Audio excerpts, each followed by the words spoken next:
అందరికీ నమస్కారం. ఈరోజు నూజివీడు హెచ్డిఎస్ మీటింగ్ నిర్వహించబడింది. ఈ సమావేశంలో ఈ హాస్పిటల్ పనితీరును మెరుగుపరచడానికి, ఈ హాస్పిటల్ పనితీరుకు సంబంధించి గత మీటింగ్లో చర్చించిన విషయాల మీద,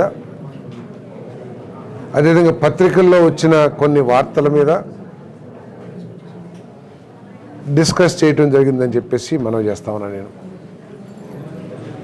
సభ్యులు కూడా హాస్పిటల్ పనితీరును గమనిస్తూ పేషెంట్స్కున్న ఇబ్బందులు ఏమిటి, పేషెంట్స్ ఎదుర్కొంటున్న ఇబ్బందులు ఏమిటి, దానికి హాస్పిటల్ సైడ్ నుంచి చేయాల్సింది ఏమిటి, ఇవన్నీ కూడా చర్చించడం జరిగిందని చెప్పేసి మనం చేస్తాను. నేను ఏదైతే ఈ హాస్పిటల్ నిర్వహణ కోసం ఆక్సిజన్, మెడిసిన్స్, డీజిల్ లేదా ఎలక్ట్రికల్ ఐటమ్స్ కొనుగోలుకు సంబంధించి వాటన్నిటిని కూడా ఆమోదించడం జరిగింది.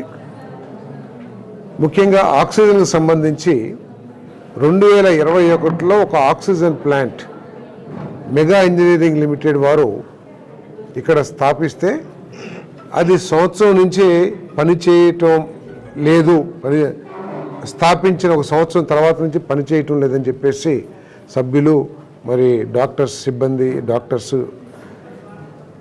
కమిటీ దృష్టికి తీసుకురావడం జరిగింది. మరి వెంటనే మెగా వాళ్ళతో మాట్లాడాం.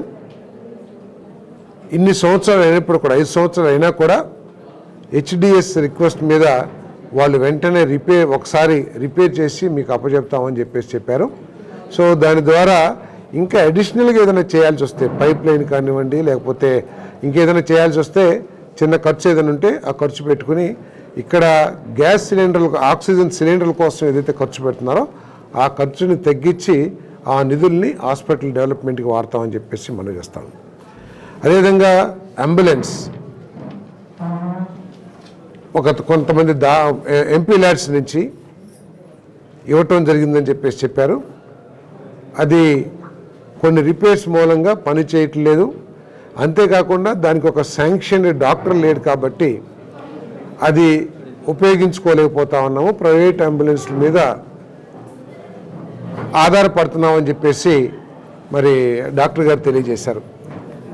మరి చర్చించి హెచ్డిఎస్ మీటింగ్లో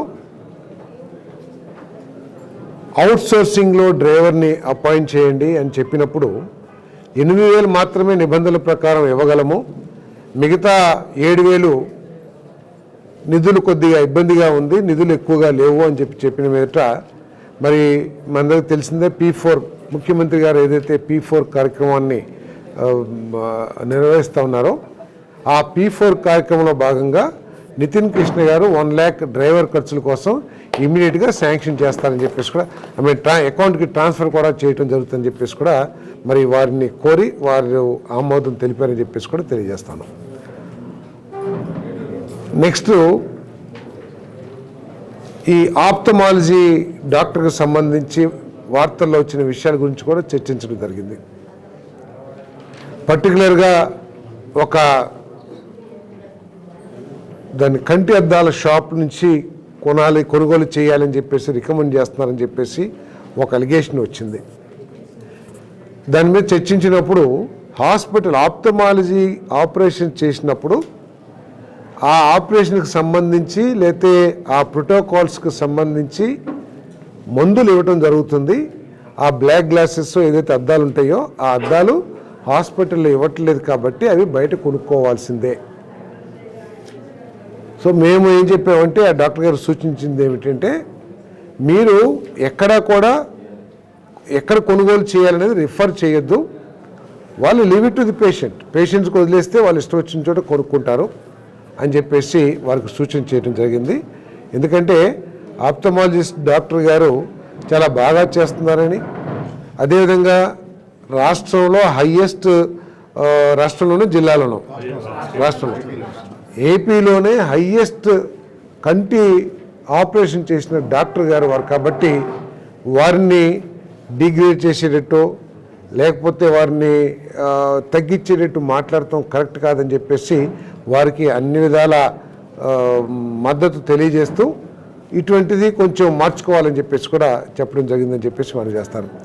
శానిటేషన్ మీద కూడా కొంత కంప్లైంట్స్ వచ్చినాయి, మెంబర్స్ కంప్లైంట్ చేశారు. సో దాంట్లో ఏమిటంటే ఈ సెక్యూరిటీ వాళ్ళే బ్యాండేజ్ వేయటం కానివ్వండి, లేకపోతే ఆ క్లీనింగ్ డ్రెస్సింగ్ చేయటం కానీ చేస్తున్నారని చెప్పేసి కొన్ని ఎలిగేషన్స్ వచ్చినాయి. దాని మీద సూపరింటెండెంట్ గారికి చాలా స్పష్టమైన ఆదేశాలు ఇవ్వడం జరిగింది. భవిష్యత్తులో ఏ సెక్యూరిటీ వాడు కూడా ఇటువంటి చేస్తానికి వీలు లేదు. దీనికి వాళ్ళు ఏమంటారు, జీడీ అంటే జనరల్ డ్యూటీ అటెండెంట్ అని చెప్పేసి 9 మంది ఉన్నారు. వాళ్ళని చూసి అపోహ పడటానికి కూడా అవకాశం ఉంది. ఏది, వాళ్ళు సెక్యూరిటీ వాళ్ళను, ఎందుకంటే సెక్యూరిటీ సర్వీస్ వాళ్ళే వాళ్ళు ఇస్తున్నారు, వాళ్ళని జీడీఎస్ ఉన్నారు. ఆ జీడీఏలు ఏంటంటే వాళ్ళు ఈ డ్రెస్సింగ్ కానివ్వండి, లేకపోతే బ్యాండేజ్ కట్టడం కానివ్వండి, లేకపోతే ఆ సెలైన్ నీడిల్స్ తీసేయడం కానివ్వండి, లేకపోతే నీడిల్స్ ఎక్కిస్తాం కానీ కొన్ని విధులు, స్పెసిఫైడ్ విధులు నిర్వహిస్తానికి వారికి అధికారం, దానికోసమే వారిని అపాయింట్ చేస్తున్నారు. కాబట్టి సూపరింటెండెంట్ గారిని రిక్వెస్ట్ చేసింది ఏంటంటే ఎవరైతే ఉన్నారో వాళ్ళకి ఒక 10 to 15 days ట్రైనింగ్ ఇచ్చి వారు వారి పనుల్లో బాగానే పనిచేస్తారు, చేయగలరు అని చెప్పేసి ఒక సర్టిఫికేట్ ఇవ్వమని చెప్పేసి కూడా వారిని రిక్వెస్ట్ చేయడం జరిగిందని చెప్పేసి నేను మనవి చేస్తాను. తర్వాత గౌరవ మాజీ శాసనసభ్యులు 300 బెడెడ్ హాస్పిటల్ తీసుకొచ్చాము, ఈ ప్రభుత్వం చేస్తలేదు, లేకపోతే మంత్రి గారు చేస్తలేదని కొన్ని ఈ కమిటీ పట్టించుకుంటలేదని కొన్ని ఎలిగేషన్స్ తీసుకొచ్చారని చెప్పేసి కూడా మరి సభ్యులు దృష్టికి తీసుకొచ్చి సమావేశం దృష్టికి తీసుకొచ్చారు. సో వెరిఫై చేశాము అప్పుడు శాంక్షన్ అయినప్పుడు. ఈ కొత్త బిల్డింగ్ ఏదైతే శాంక్షన్ అయిందో అది 300 బెడెడ్ హాస్పిటల్ కోసం కాదు అనేది సూపరింటెండెంట్ గారు చాలా స్పష్టంగా చెప్పారు ఆనాటి ఆ శాంక్షనింగ్ లెటర్ని చూసి. అది కేంద్ర ప్రభుత్వ సహకారంతో అనేక సర్వీసెస్, ఏమేమి సర్వీస్ మేడం,